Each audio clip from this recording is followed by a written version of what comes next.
Chapter 9. Then the fifth angel blew his trumpet, and I saw a star that had fallen to earth from the sky, and he was given the key to the shaft of the bottomless pit. When he opened it, smoke poured out as though from a huge furnace, and the sunlight and air were darkened by the smoke. Then locusts came from the smoke and descended on the earth, and they were given power to sting like scorpions. They were told not to hurt the grass or plants or trees, but to attack all the people who did not have the seal of God on their foreheads. They were told not to kill them, but to torture them for 5 months with agony like the pain of scorpion stings.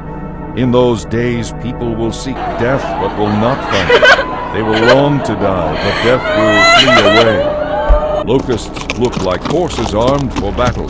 They had gold crowns on their heads, and they had human faces.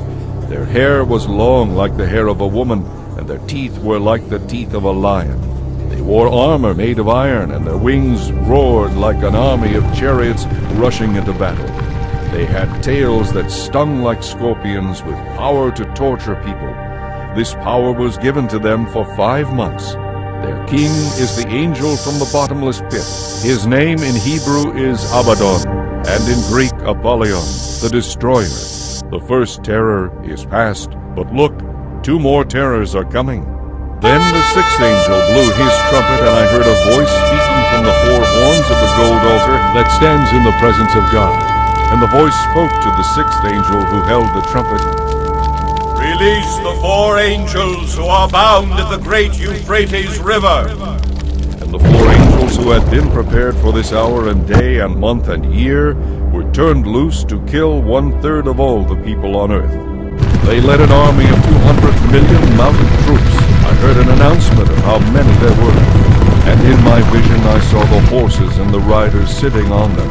The riders wore armor that was fiery red and sky blue and yellow. The horses' heads were like the heads of lions, and fire and smoke and burning sulfur billowed from their mouths.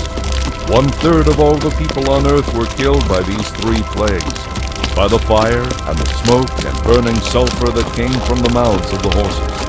Their power was in their mouths, but also in their tails, for their tails had heads like snakes, with power to injure people. But the people who did not die in these plagues still refused to turn from their evil deeds. They continued to worship demons and idols made of gold, silver, bronze, stone, and wood, idols that neither see nor hear nor walk. And they did not repent of their murders or their witchcraft or their immorality or their thefts.